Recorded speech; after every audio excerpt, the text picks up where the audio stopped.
بسم اللہ الرحمن الرحیم۔ شروع اللہ کا نام لے جو بڑا مہربان نہایت رحم کرنے والا ہے۔ السلام علیکم ورحمۃ اللہ وبرکاتہ۔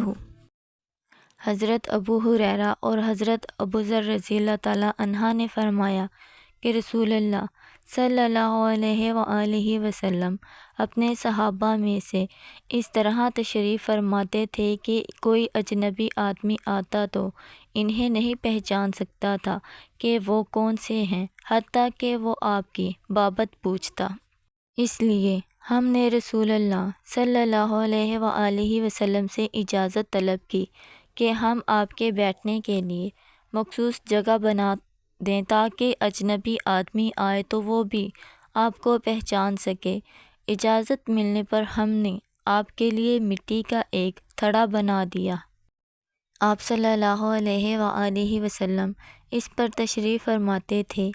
ایک دفعہ ہم بیٹھے تھے اور رسول اللہ صلی اللہ علیہ وآلہ وسلم بھی اپنے مخصوص مقام پر تشریف فرما تھے کہ ایک انتہائی خوبصورت اور خوشبو میں بسا ہوا ایک آدمی آیا۔ اس کے کپڑوں کو ہلکا سا میل کچیل بھی نہیں لگا تھا، حتیٰ کہ اس نے نیچے بچھی ہوئی چٹائی کے کنارے کے پاس آ کر سلام کہا اور کہا، اے محمد صلی اللہ علیہ وآلہ وسلم، السلام علیکم۔ آپ علیہ السلام نے اسے جواب دیا۔ اس نے کہا، اے محمد صلی اللہ علیہ وآلہ وسلم، میں قریب آ سکتا ہوں؟ آپ صلی اللہ علیہ وآلہ وسلم نے فرمایا، قریب آ جاؤ۔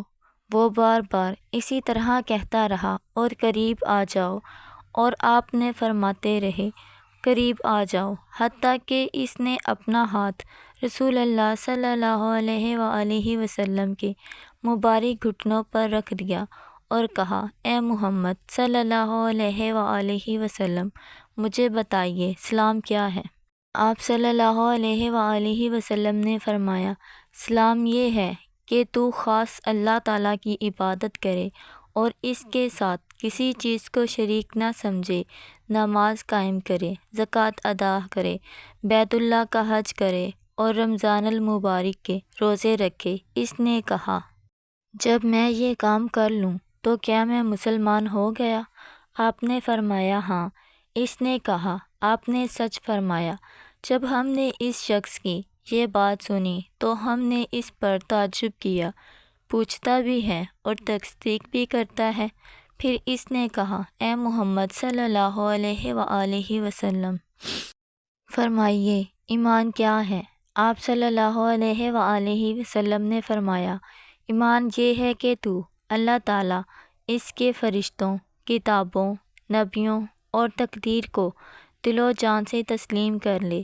اس نے کہا، جب میں یہ کام کر لوں گا تو کیا میں مومن ہو گیا؟ آپ صلی اللہ علیہ وآلہ وسلم نے فرمایا، ہاں۔ اس نے کہا، آپ نے سچ فرمایا۔ پھر کہنے لگا، اے محمد صلی اللہ علیہ وآلہ وسلم، بتائیے احسان کیا ہے؟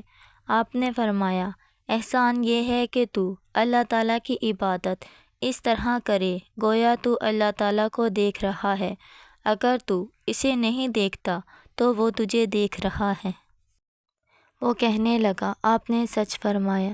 پھر وہ کہنے لگا، اے محمد صلی اللہ علیہ وآلہ وسلم، مجھے بتائیے قیامت کب آئے گی؟ آپ صلی اللہ علیہ وآلہ وسلم نے سر جھکا لیا اور اسے کچھ جواب نہ دیا۔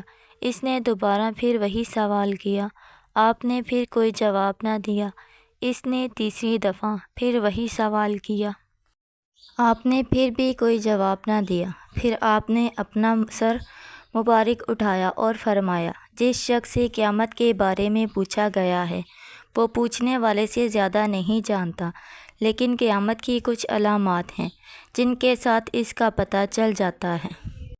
مثلاً جب تو دیکھے کہ بکریاں بھیڑیں چرانے والے عمارتیں بنانے میں ایک دوسرے کا فخریہ انداز میں مقابلہ کر رہے ہیں، اور ننگے پاؤں چلنے والے اور ننگے جسم رہنے والے کو زمین کا بادشاہ بنے دیکھے، اور دیکھیں کہ عورتیں اپنے مالک جننے لگی ہیں، تو پھر قیامت کا انتظار کر۔ 5 چیزیں ایسی ہیں جن کو اللہ تعالیٰ کے سوا کوئی نہیں جانتا۔